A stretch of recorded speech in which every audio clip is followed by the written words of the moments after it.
Ugh. Spam calls. Sound familiar? Introducing Line 2. Get a second phone number right on your existing phone. Imagine discounts, appointments, online forms. Handle it all without giving out your personal number. It's like having a secret weapon against spam. And when those unwanted calls sneak through, boom, blocked. No more interruptions, no more stress. Stay connected, stay protected. Keep your main number safe and out of harm's way. Ready to take back your phone? Visit line2.com/audio or download Line 2 in the App Store today. You might already know how one small shift in thinking can lead to extraordinary change. Imagine receiving insights that can inspire your next big breakthrough. That's exactly what you get when you subscribe to Paper Napkin Wisdom's newsletter. Go to papernapkinwisdom.com and join us today. Welcome to Paper Napkin Wisdom, where we share pearls of wisdom shared by some of the world's top entrepreneurs, leaders, and difference makers. Here's your host, Govind Jayaraman. Hi, I'm Govind Jayaraman, and this is Paper Napkin Wisdom, episode 241. Have you ever wondered what might change in your life if you stopped trying to fit in and instead chose to stand out on purpose? Maybe you felt like your voice wasn't ready to be heard, or worse, that it didn't belong in the conversation at all. Well, today's guest knows that feeling intimately, and she's turned it into fuel for a global movement. Marina Byezhanova is the founder of Brand of a Leader, a personal branding agency for high-performing founders and CEOs. But what makes her extraordinary is not just her business, it's her journey. An immigrant who once tried to silence her accent, now Marina empowers others to speak boldly, live authentically, and lead visibly. In this episode, you'll discover why authenticity isn't just nice to have. It's your most valuable leadership asset. You'll hear how fear of being seen can evolve into a deep desire to be known. And you'll learn how Marina helps others harness their stories and show up powerfully in business and in life. So as you listen, ask yourself, what would it mean for you to show up fully today? Because sometimes the most radical thing you can do is simply be yourself. Let's dive in. Marina Byezhanova, welcome to Paper Napkin Wisdom. I am really, really happy to see you today. Not as happy as I am. I am happier. So for anybody listening, you will not be able to, it will jump out at you. I am very fond of Marina. Marina was a member of a program that I'm very fond of called EO Accelerator, Entrepreneurs Organization Accelerator Program. And she was in my group many years ago, and she has gone on to grow her business. So Accelerator is for emerging businesses as entrepreneurs grow them into $1 million and beyond is the goal of the program. And she has done that. She has reinvented herself. And it is a beautiful, and you said it in a beautiful card you sent me, a full circle moment to see you here in this way. So welcome to Paper Napkin Wisdom, Marina. It's a reunion. Thank you so much for having me. So you shared a beautiful paper napkin with me. At the top, it says BOAL, so Brand of a Leader. And you wrote, stand out, speak up, be radically authentic. Why did you share that with me? It's become my life motto. And it took me very many years to realize that that is my North Star for myself. And then over the years, as I started a personal branding agency for founders and CEOs, that became the North Star for them as well. I spent many years, as many people, hiding in the shadows of what could be my identity, then my business as well. Many years trying to blend in. This speaks more to my immigrant journey. Being nervous to fully be myself, that imposter syndrome, and am I going to be accepted question. And then when I realized that there's true power in being able to stand out, to be able to have a voice and speak up, that there is something really compelling when we are radically authentic, this became my my personal byline. All right, so let's talk about. You didn't come by it the first attempt, right? I mean, this is an iterative napkin. You didn't. This isn't the first thing you came up with. So let's talk about that journey. What did it feel like when you just started? I mean, you're the immigrant journey is a real one. I'm close to it. My parents went through that. You did it yourself. What was it like? Because you, to a certain degree, you don't want to stand out, right? You kind of want to fit in, don't you? All you want is fit in. And I was also a teenager when we came to Canada. So all I wanted to do is find the way to blend in. And all I wanted to do was when I would meet someone and say hello, for their first question not to be, where are you from? Because to me, that was a signal that I can't even say the word hello without a thick accent that prompts, the inquiry, you're clearly not from here. Right now, where I am right now, physically, the studio that I'm recording this conversation from steps away from the college where I went when we came to Canada. And I was reflecting on it today, Govind, as I was having a coffee here. When we first came and I would go to that school, how I just so desperately wanted to fit in. And I just so desperately just felt so uncomfortable in my own identity. And then years passed. I don't always fit in, but I'm able to stand out in a way that feels comfortable and still creates that sense of acceptance, which is so important. So to me, I find that really interesting. I mean, and I had that too.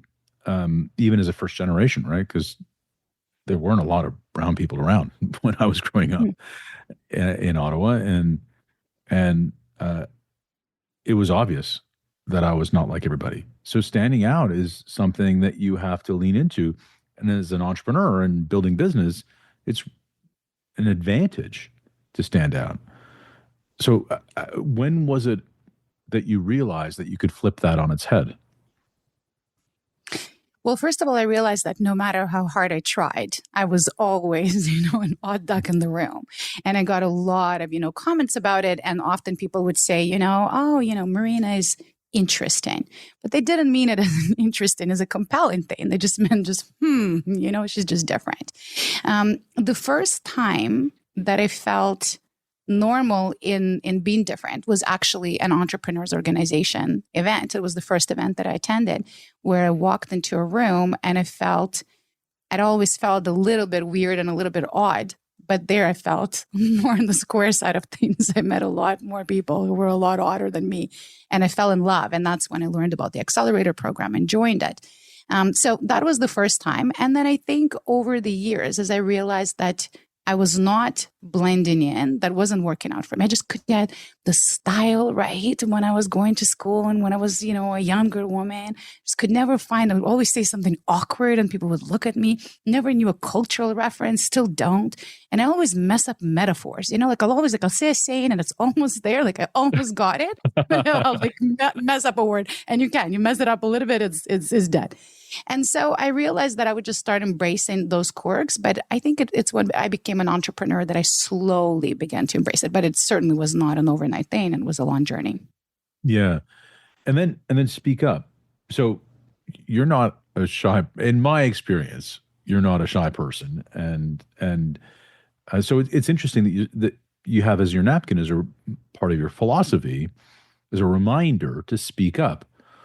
But I don't think you're just talking about sharing your opinion. I think you're talking about something more than that. What are you talking about when you say stand out and speak up? What is that about? So speaking up is about having a voice and having your voice being heard. To me, when I was born, it was still the Soviet Union, right? I was born in Ukraine at the time. It was still the Soviet Union. And there was that culture of being silenced. I grew up with that culture of just always being careful with what you say, always making sure that you're filtering. And I kid you not, Govind, when we moved to Canada, I was 16. I was walking around thinking, I can have a voice. I can speak up. This is democracy. I was 16 years old, walking around on the streets in Montreal thinking about democracy. My 15-year-old is not thinking any such thing. She's thinking about going to Brandon Melville, which we discussed, before about our kids. So very, very different experience. But then I realized that as much as I could speak up, I could constitutionally have a voice, I was so accented and people had such a hard time understanding me that technically I had a voice. In practice, nobody had time to listen to the end of what I was saying. And to me, I think that when we're able to express ourselves, when we're able to express who we are and what we stand for, it's so powerful. And what's interesting is what I've observed over the years is, that is my part of the journey and why having a voice is important to me. But I've learned that so many people, so many entrepreneurs, so many business owners, especially in North America, silence themselves all the time. Who wants to hear what I have to say? What do I have to say that's so unique? If I put myself out there and my voice is heard, people are going to think that I'm self-promotional and me. I just want to be behind my business, building the business. What if I say the wrong thing and I'm canceled? I hear those things all the time. And that's why it became, to me, it switched from being part of my personal story to something that became a motivating factor behind launching my business. That's really interesting. You wanted to speak up, but couldn't, and people didn't want to hear from you. And then you're talking about this dynamic that many leaders have, that they don't want to speak up. They're afraid to speak up. And, like the fear of being canceled is real. I think a lot of people feel or sharing what they think about anything, because the repercussions are pretty violent coming from behind the keyboard. The Twitter police, the Facebook police are pretty vigilant. I know. I've experienced it. I know. So is that? Do you think that's true in all of North America, or do you think there are dynamics that are different between Canadians and in the U.S. And in Europe? Because you have your hands in various places. Is this a leadership thing, or is this observation that people are afraid to speak out or reluctant to speak up universal right now? I'm finding that it's universal with some exceptions. So it's universal, barring people who are more, narcissistic or, just looking to become social media influencers. But those are not the people that we're talking about. I'm talking about, real CEOs, real business owners building real businesses, not looking to, catch likes, don't care about likes, aren't on social media to begin with, aren't so sure that they should be engaging in, speaking engagements or being on podcasts, not sure what to do it. That desire that self-questioning of, do I have anything of value to say, or I don't want to be like those people, is universal. Then when people start coming out of the shadows of their businesses, the degree to which they're comfortable talking about themselves and not only talking about their business, that becomes cultural. Certainly people in the States are a lot more comfortable with being self-promotional than, I don't know, some of the, say, Asian cultures. Canada is always somewhere in between and depends on the person.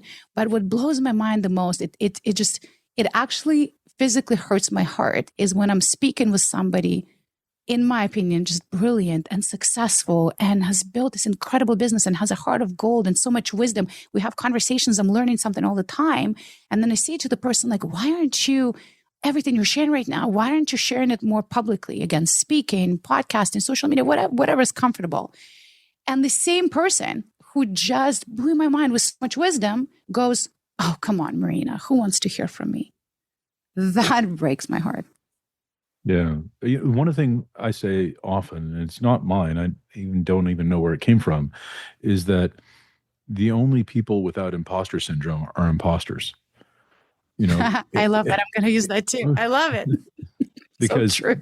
It is so true, right? Because if the people who are faking it, and they've got nothing to hide because they're just faking it. Everybody else, so true. Everybody else is actually scared of being themselves, which brings us to the next point. And so, but hold on, I want to go back, because what you said is, who wants to hear from me? Mm-hmm. What got you over that for you? You have a cultural dynamic coming from the former Soviet Union to Canada, language barrier, all of these kinds. You're already automatically standing out, whether you wanted to or not. So how did you get over the who wants to hear from me? This might sound, narcissistic or not caring, but in the spirit of complete transparency, that to me wasn't the motivation. The motivation wasn't the audience. I just felt that having a voice and being able to be heard is just such a privilege and an asset. I just wanted that experience. I just wanted that. Like I had the dream that I'm going to stand on a stage and I'm going to be saying something. Well, obviously I value enough so people don't walk out, but people are going to listen to me and they're going to hear behind and beyond the accent. They're going to hear and see beyond certain beliefs they might have because of my name or whatnot. And just that. I was working for years and years towards that stage, virtual and physical, that I would be on, where I could speak up and I could stand out in a way that was a pleasant standing out, where people, have respect for what you're saying, not people going, what? That was just, I guess, part of personal development, personal growth, self-development journey for me. This is what I wondered. Coming from the former Soviet Union, coming to a place that was, a very free democracy. You're coming to a democracy. I wondered if you saw it as a privilege to speak out and you were going to exercise that privilege. That was hugely. That's exactly it. It's a huge privilege. And it's scary to me how much we're giving it up right now in the Western world because of the fears of, as you said, very valid, being canceled or judged or anything else. But it's the privilege. If we don't have our voices, if we don't have our true identities, then what do we have? Then we're just one mass and one blob that there's nothing multidimensional there. So in this fear of speaking up, in all of that, and I know you work with leaders, is there room to get it wrong? Like, are we allowed to get it wrong if we misstep and say something wrong? I mean, I think a lot of people are afraid of that. A lot of people don't want to share what they think, especially in these times, because of the fear of cancellation, for not for things that are horrible. Like if you do horrible things, if you assault or somebody, there should be repercussions. These are criminal acts. But if you share an opinion that's different from everybody else's, should we have the ability to walk back those opinions and learn from our mistakes? So look, it's a complex question because there are different things that are at play here. So number one, I think it's very important when we are putting ourselves out there to not become opinion machines and not begin to opine on just any hot topic du jour, where then you have to backtrack because you didn't have a fully formulated position that you can stand firm in, and then you don't have to backtrack. When we are deciding to put ourselves out there, so let's say we're looking to build our visibility as a CEO or as a founder, which is what my agency does, we first define, well, what are going to be the topics that you want to be associated with, and those should not be all topics. They should also be relevant to what you are building as your leadership brand. Again, the mistake happens is when people start opining and they're like, oh, yes, no, I didn't really mean that, because there was no firmly formulated thought, position, and opinion, number one. Number two, the more we put ourselves out there, the more there are going to be keyboard warriors. Not only keyboard, it's going to be in physical audiences as well. I've experienced lots in the speaking engagements I've done and online as well. The thing is, the percentage of people, and the more we are radically authentic, the more people are going to dislike us. There are going to be people who are going to dislike us or who are going to repel against us. But it's going to be, you're going to have disproportionately, if you are indeed not a sociopath or psychopath and you're an interesting person and you have something of value to bring, there's going to be a disproportionately higher amount of people that are going to become raving fans.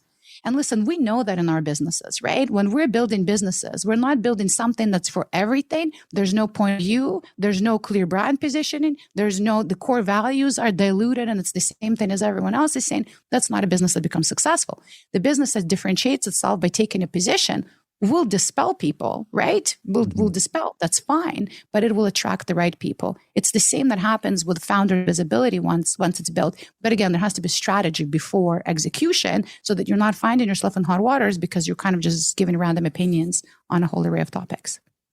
Yeah, and isn't it true that right now, I love this idea of an opinion machine, especially in today's time, right? Because today's time, there's a machine underneath everything, AI, that's just churning out stuff quickly. Right.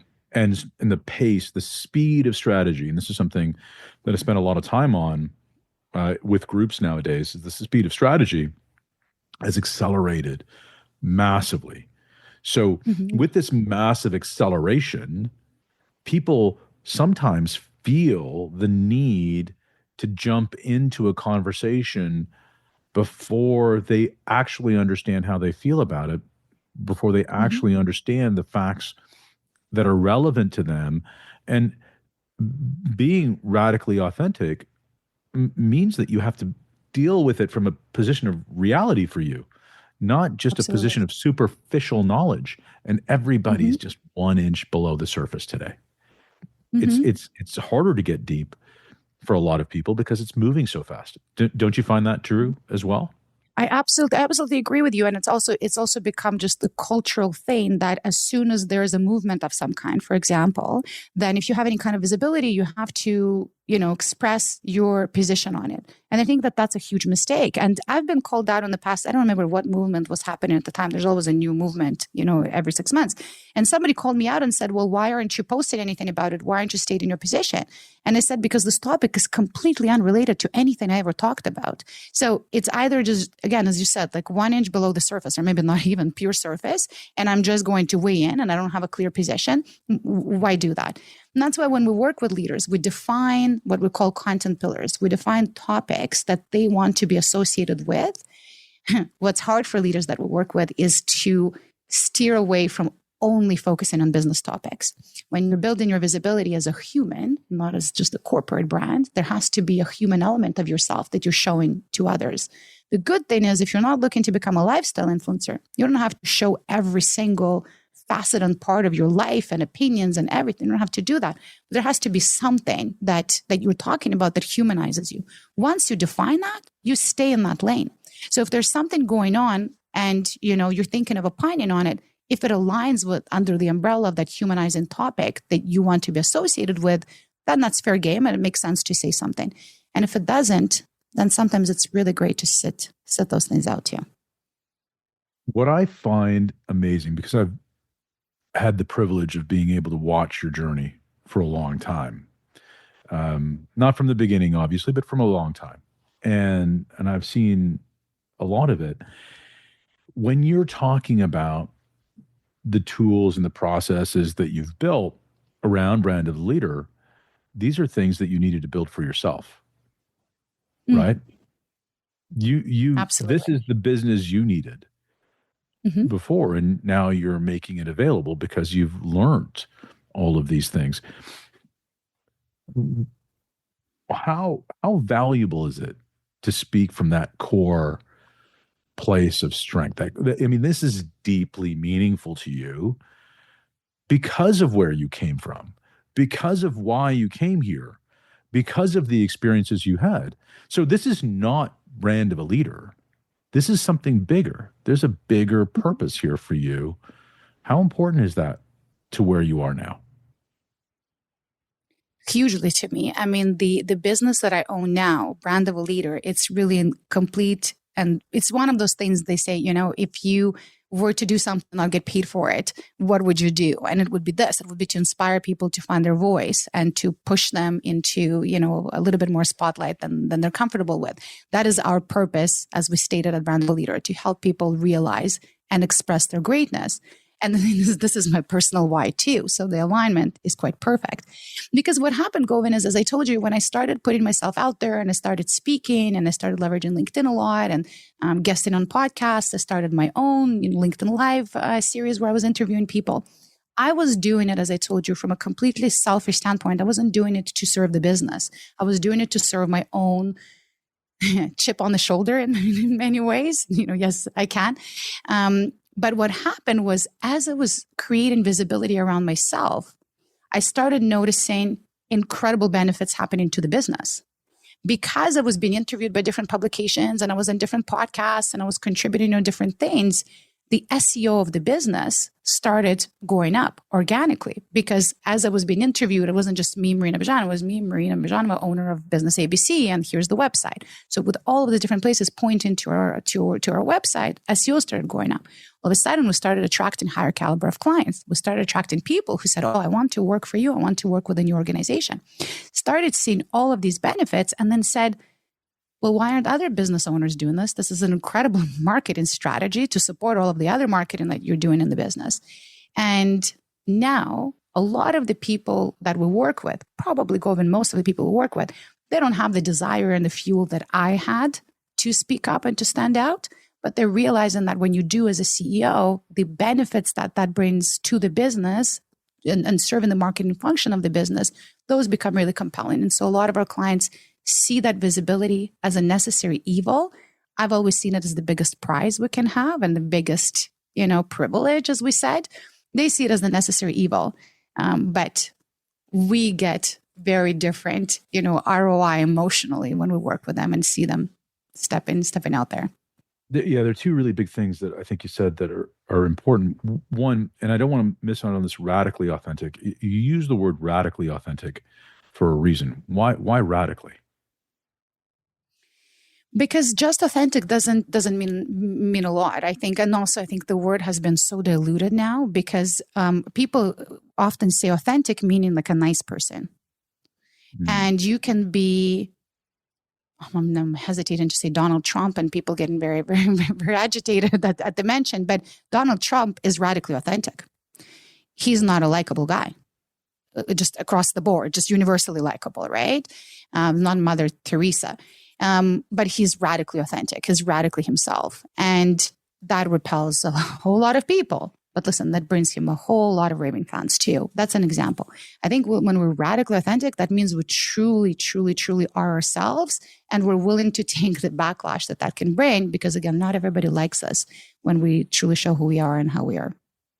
Yeah, I think people are scared of it too, a little bit. And I also like this piece that you said that push people into the spotlight a little more than they're comfortable with, right? And I think that growth happens from that discomfort, and I think that's what you're suggesting, right? You're just a little more than you're comfortable mm-hmm. with.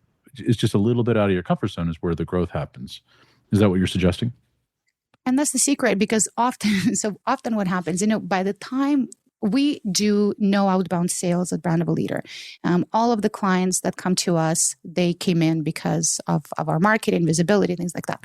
And so by the time they come to us, they've had to cross that internal barrier.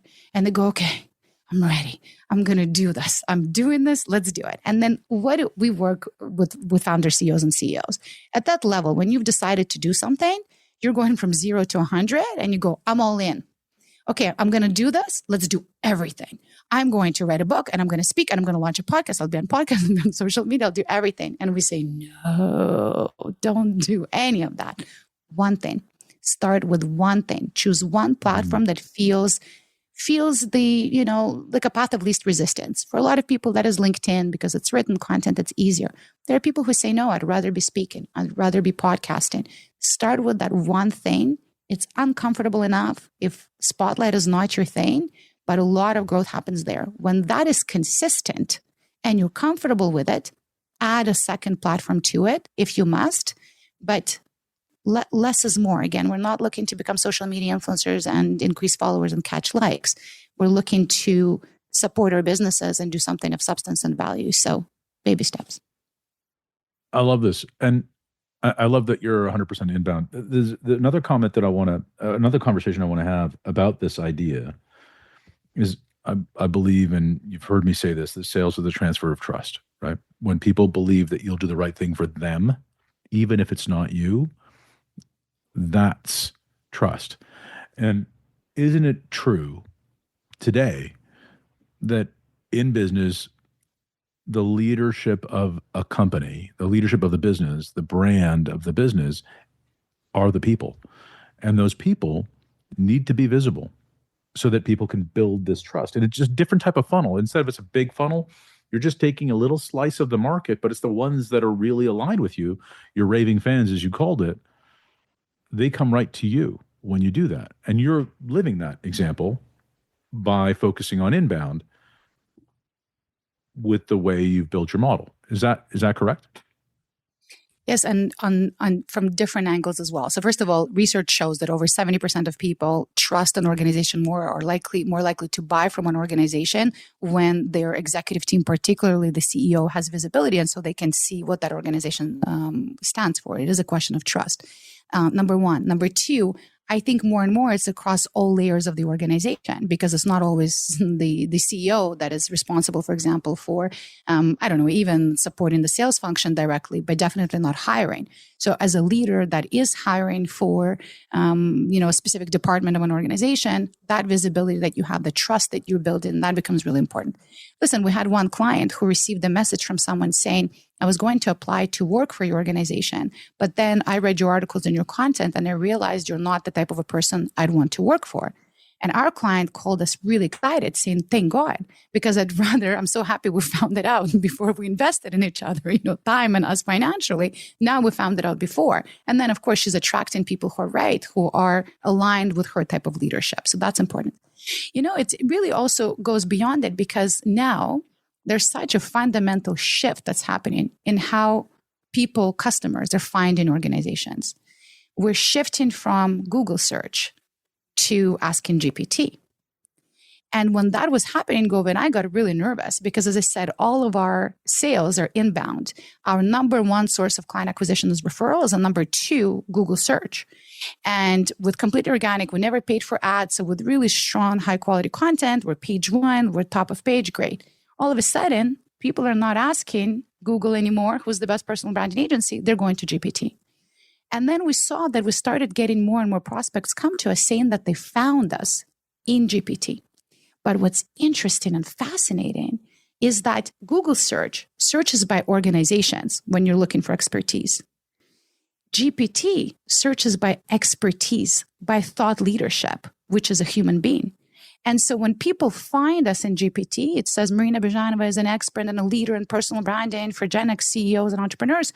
She owns an agency called Brand of a Leader, which is such a fundamental shift. And it shows how for so many organizations, especially in services, that shift becomes monumental, where that thought leadership, beyond building trust, which we were talking about, which is really important, is also being able to be found, which is equally as important as well.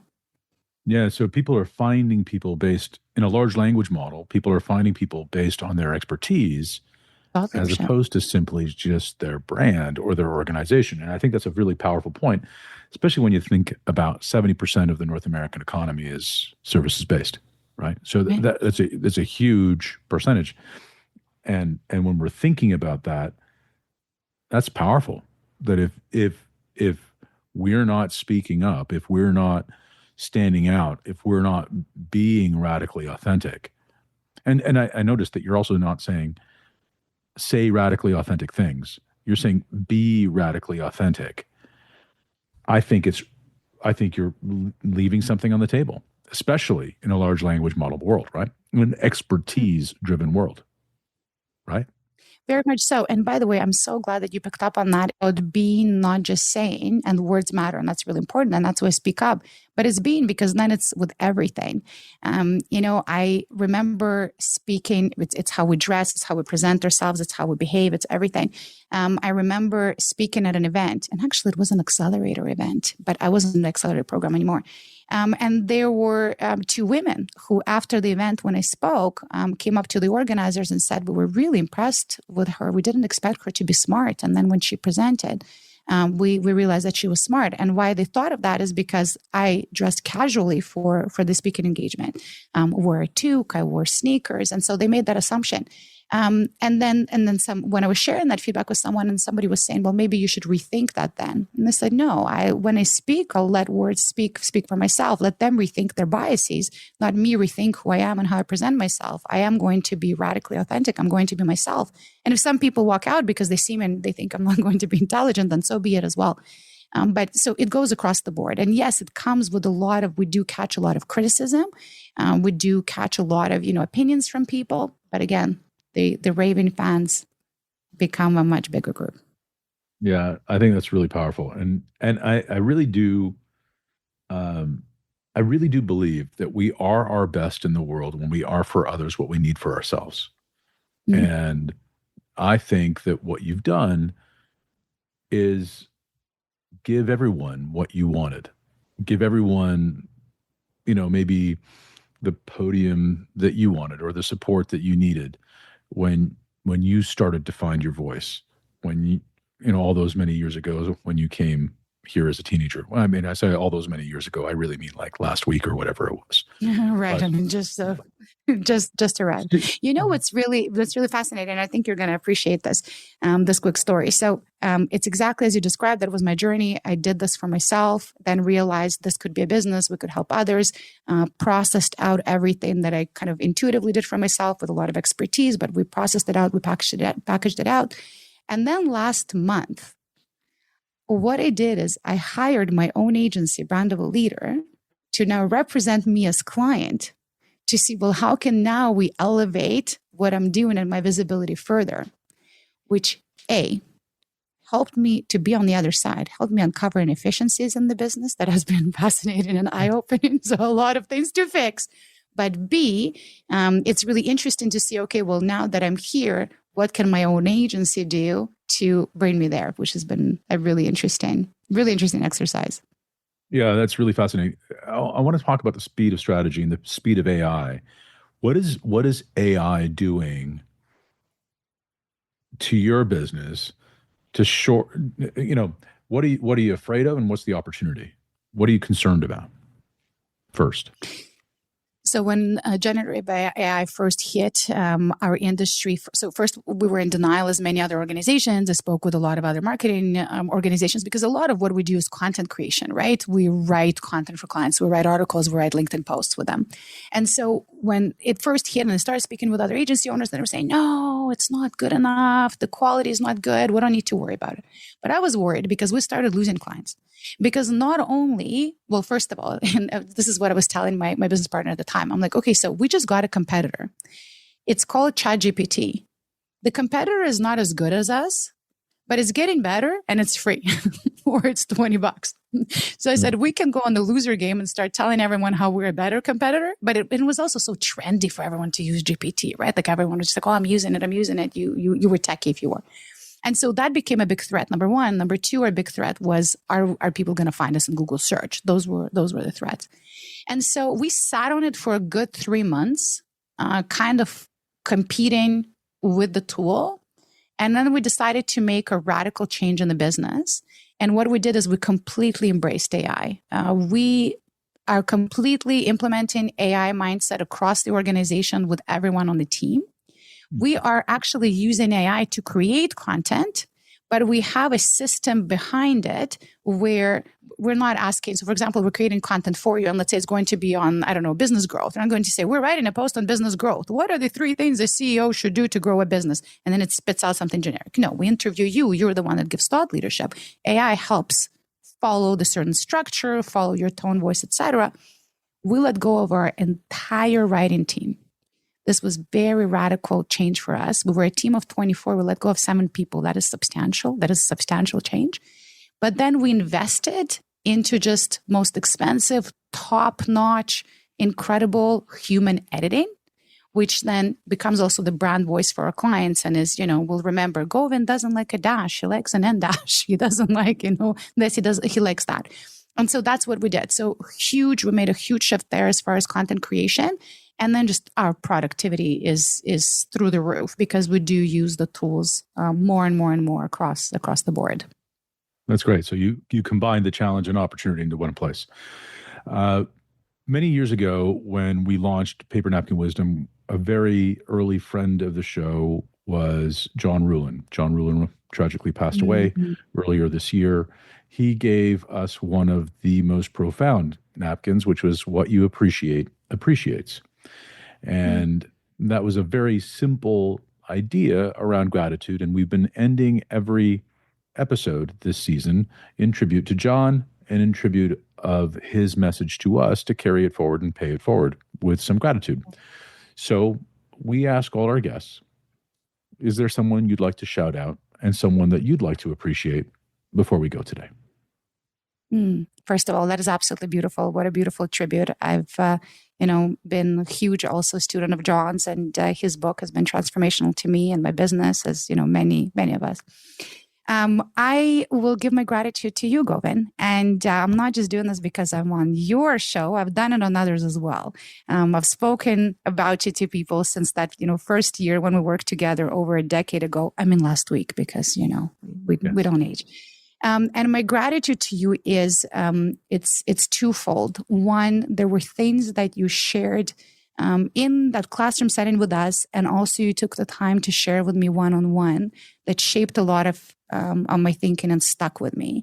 And that says a lot because I'm an obsessive learner. I'm always, with people who are smart and brilliant. I'm always reading something. I'm always studying something, doing a master's degree.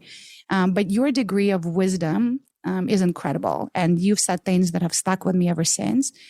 Your desire to, give back to the organization, to Entrepreneurs Organization, and be there to guide us. But beyond that, to give that one-on-one time and to be available and to share that wisdom, to me, was an inspiring example also of a leader that I would want to be. And so my gratitude is to you and for you having me on the show today, which I've been so excited to be doing. Well, that's overwhelming, and it's beautiful to hear. So thank you, Marina. Thank you for joining me today. This was a pleasure. Thank you so much for having me. That was something, wasn't it? Marina Byezhanova reminded us that standing out isn't about ego. It's about alignment. Speaking out isn't about being loud. It's about being true and being radically authentic.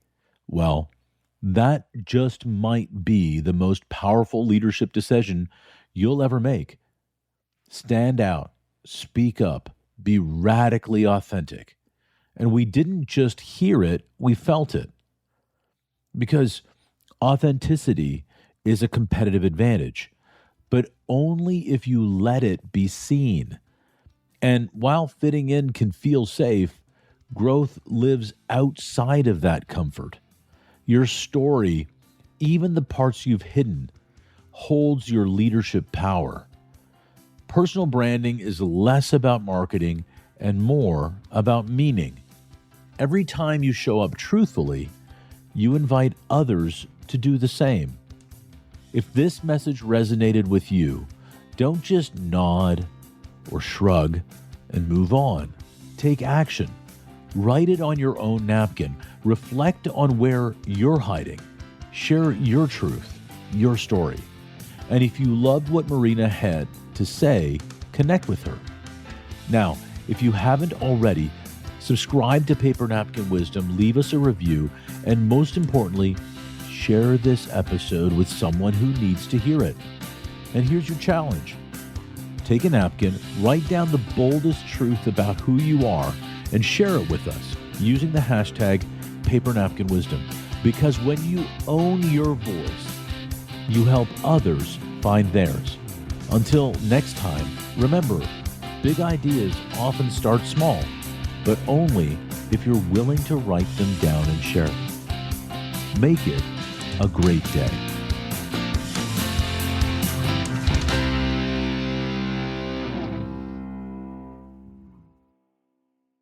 This podcast is sponsored by Talkspace. May is Mental Health Awareness Month, and Talkspace, the leading virtual therapy provider, is telling everyone, let's face it in therapy. By talking or texting with a supportive, licensed therapist at Talkspace, you can face whatever is holding you back, whether it's mental health symptoms, relationship drama, past trauma, bad habits, or another challenge that you need support to work through. It's easy to sign up. Just go to Talkspace.com and you'll be paired with a provider, typically within 48 hours. And because you'll meet your therapist online, you don't have to take time off work or arrange childcare. You'll meet on your schedule. Plus, Talkspace is in-network with most major insurers, and most insured members have a $0 copay. Make your mental health a priority and start today. If you're not covered by insurance, get $80 off your first month with Talkspace when you go to Talkspace.com and enter promo code SPACE80. That's SPACE80. To match with a licensed therapist today, go to Talkspace.com and enter promo code SPACE80.